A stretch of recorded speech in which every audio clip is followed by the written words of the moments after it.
छत्तीसगढ़ की राजनीतिक गलियारे में नक्सलवाद पर जुबानी जंग जारी है। पूर्व मुख्यमंत्री भूपेश बघेल और मौजूदा मुख्यमंत्री विष्णुदेव साय के बीच की ये टकराव अब केवल आरोप प्रत्यारोप या बहस पर नहीं रह गया है, बल्कि ये इस सवाल का प्रतीक बन गया है कि आखिर नक्सलवाद के खात्मे के दावे कितने सच्चे हैं और कितने केवल राजनीतिक प्रचार।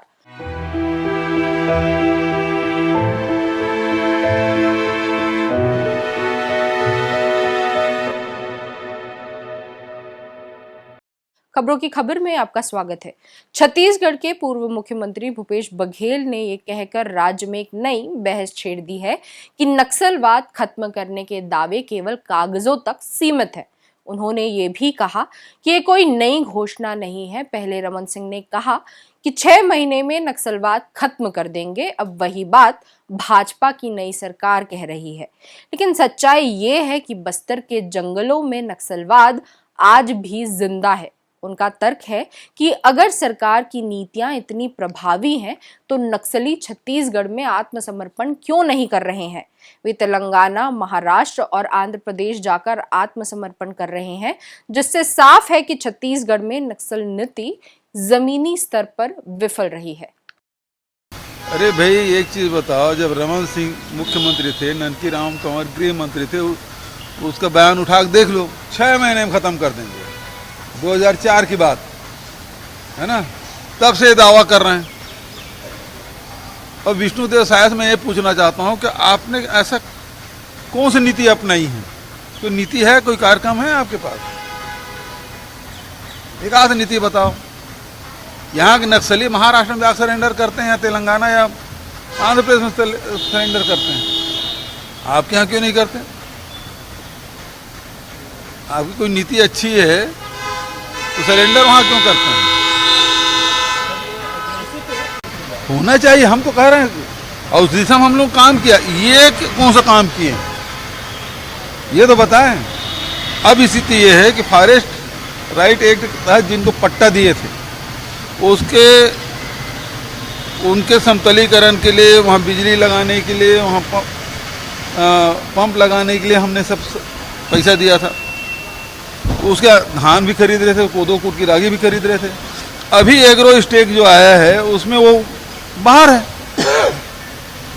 जो हजारों लाखों परिवार को, चाहे वो बस्तर हो, सरगुजा हो, रायगढ़ हो, चाहे गरियाबंद या फिर मोहला मानपुर के जो जंगल में जिनको पट्टा मिला है, अब वो धान नहीं बेच पाएंगे सरकार के, क्योंकि उसे बाहर कर दिया गया है। अब देख लो निकाल के जो आदेश उनका जारी हुआ है।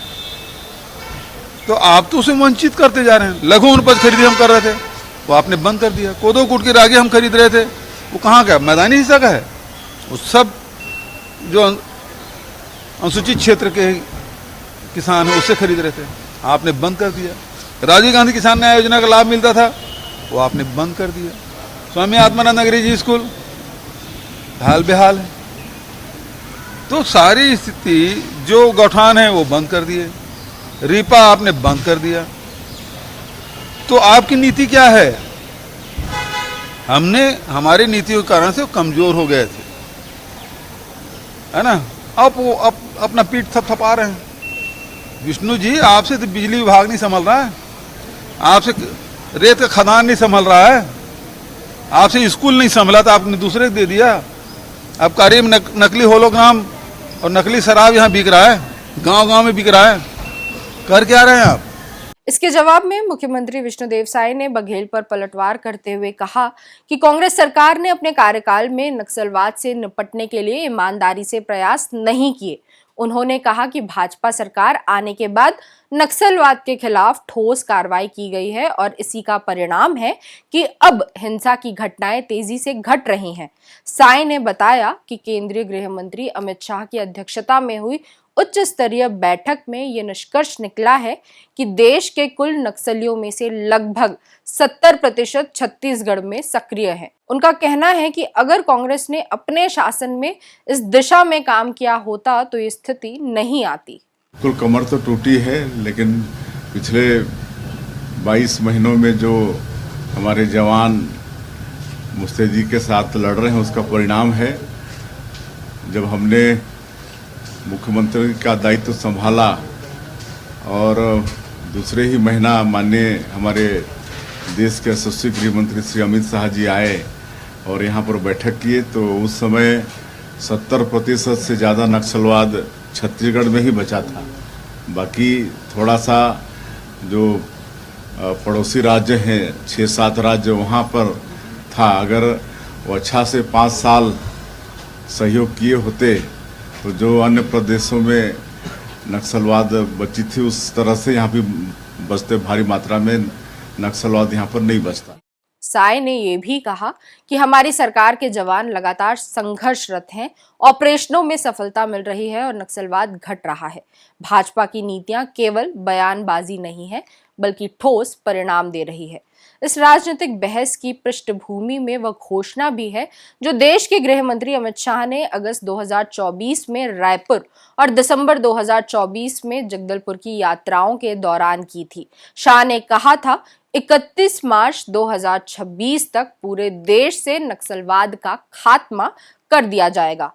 ये पहली बार नहीं था जब केंद्र ने नक्सलवाद खत्म करने की समय सीमा तय की, लेकिन इस बार शाह का दावा केवल राजनीतिक नारा नहीं बल्कि आंकड़ों पर आधारित योजना के रूप में प्रस्तुत किया गया।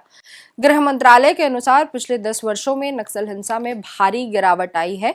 गृह मंत्रालय का दावा है कि ये गिरावट केंद्र और राज्यों के समन्वित प्रयास और ऑपरेशन प्रहार जैसे अभियानों की वजह से हुई है। अमित शाह ने अपने हालिया बयानों में कहा कि 2014 से अब तक नक्सली हिंसा में 73% की कमी आई है। सुरक्षा बलों की शहादत में 70% गिरावट दर्ज की गई है और नक्सल गतिविधियों से प्रभावित जिलों की संख्या 90 से घटकर 45 रह गई है। उन्होंने ये भी बताया कि 2019 से अब तक 9,000 से अधिक नक्सली या तो मारे गए हैं या आत्मसमर्पण कर चुके हैं। ये आंकड़े निसंदेह प्रभावशाली हैं, लेकिन भूपेश बघेल और विपक्ष का तर्क है कि कागज पर गिरावट और जमीन पर बदलाव में अंतर होता है। बघेल का कहना है कि अगर हालात वाकई सुधरे हैं तो नक्सली छत्तीसगढ़ छोड़कर पड़ोसी राज्यों में आत्मसमर्पण क्यों कर रहे हैं। इसका मतलब ये है कि छत्तीसगढ़ में वातावरण अब भी असुरक्षित है। बघेल की ये बात इसलिए भी महत्वपूर्ण है क्योंकि छत्तीसगढ़ लंबे समय से नक्सलवाद का सबसे बड़ा गढ़ रहा है। देश के कुल नक्सली नेटवर्क में बस्तर, दंतेवाड़ा, सुकमा और बीजापुर जैसे जिलों की भूमिका सबसे अहम मानी जाती है। घने जंगलों, कठिन भूभाग और आदिवासी इलाकों की सामाजिक संरचना ने यहाँ नक्सलवाद को दशकों तक टिकाए रखा है। भाजपा सरकार का कहना है कि इस बार रणनीति अलग है। केंद्र और राज्य मिलकर 3 स्तरों पर काम कर रहे हैं: सुरक्षा, विकास और संवाद। सुरक्षात्मक स्तर पर ऑपरेशन समर्पण और ऑपरेशन प्रहार जैसे अभियानों के तहत नक्सलियों के ठिकानों पर लगातार दबाव बनाया जा रहा है। आधुनिक ड्रोन निगरानी, सैटेलाइट ट्रैकिंग और स्थानीय मुखबिर नेटवर्क को मजबूत किया गया है। विकास स्तर पर बस्तर में सड़क, बिजली और मोबाइल नेटवर्क का तेजी से विस्तार किया जा रहा है। संवाद स्तर पर आत्मसमर्पण करने वालों को पुनर्वास योजनाओं में प्राथमिकता दी जा रही है। पिछले सप्ताह ही बस्तर में एक साथ 208 नक्सलियों ने आत्मसमर्पण किया और ये अब तक का सबसे बड़ा आत्मसमर्पण माना जा रहा है।